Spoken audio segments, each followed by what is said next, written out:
Well, in Maryland alone, there are over 6,000 youth in foster care, so that's a huge number. But of that 6,000, a large majority of them are older teens.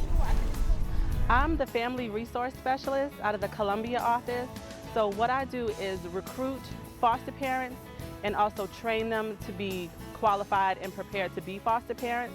I've been taking in foster kids for the past 8 years. Out of the 10 kids I had or plus, every last one of them were different. They come with a different variety of personalities and different issues. I went through a lot, It's things that I, overcame in life, and we use that as motivation. Everything that we've been through, from, group homes to living on the streets, to not having food, to eat, not having our fathers there in our lives, not having our mothers there in our lives. I really didn't have a childhood growing up. And I was only supposed to be staying for like a couple days or a week, and it turned into forever. Respite can definitely develop into ongoing relationships. I've been with Mr. Sam for 4 years. So you do see foster parents start off doing respite and then become so comfortable with it that they establish a long-term relationship. And you hope that you stay with Mr. Sam? I know I am.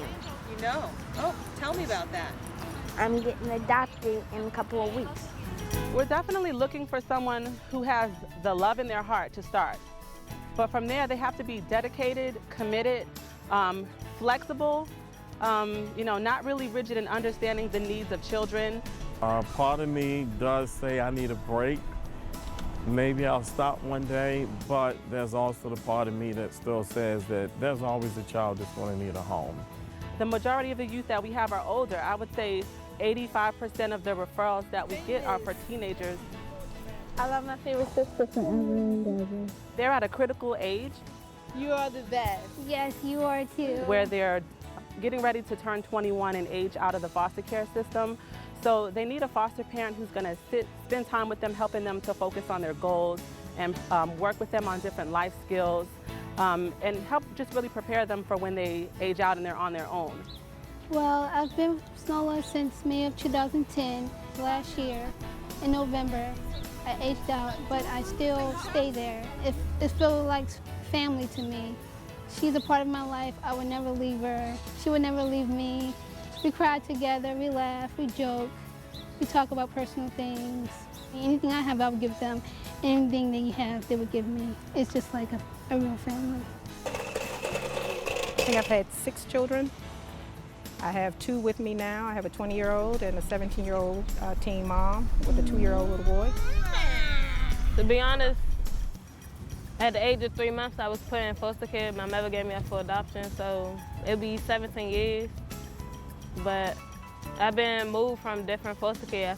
And I came to Ms. Green because I was living out Accokeek, and my foster mother was neglecting me and my son would leave us. She abused my son, so I had to leave. And I was supposed to be staying with Ms. Green temporarily, but Ms. Green, she told me she got attached to Jeremiah, then she later on came attached to me. Another need that we have is for foster parents who are willing to take in teen moms and their babies. You don't have to have nothing locked up in the house, or you can't be in the house by yourself. So she left me in the house by myself when she barely even knew me or knew my son.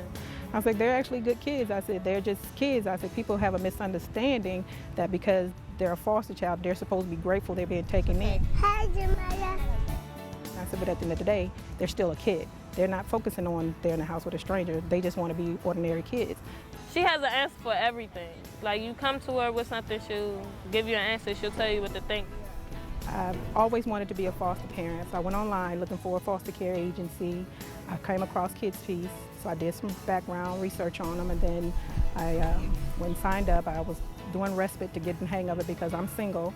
Actually look and think about what you could do for this child. Different companies, try looking online, try some of the job sites, the newspaper. I always tell mine, it's about what you want to do. Don't let anybody deter you. If you want to do it, go do it. Think about the things you could offer this child, the guidance you could offer them. That's a good job. Way to go. I'm really proud of you. I would tell a prospective foster parent, to talk to the people in the staffing. Just opening up your home and giving them a home to feel safe in, knowing that they can get up every day to a safe environment, stable environment, be able to go to school. I actually had a lady who was interested in fostering, and she actually became a foster parent. She actually met my kids, and she really didn't know that they weren't mine until I told her. And she was like, really? I said, they're foster kids. And she was like, I always thought those kids were bad. I was like, no, I just treat them like they're mine. It's a rewarding experience. It's really rewarding. To see them prosper is really rewarding. Dang, everyone knows ways to a girl's heart is what you say. So what you say about talking on another level. All right. Is that your original? That's good. Good job. All right. Excellent. What's your relationship with the people at KidsPeace? Oh, I love them. Miss Diane, I love her. She's just marvelous. And Tom Smith, he was my social worker for the past 11 years, and he's a really nice guy. I really got to know him really well. Him and his family, the little babies, love them.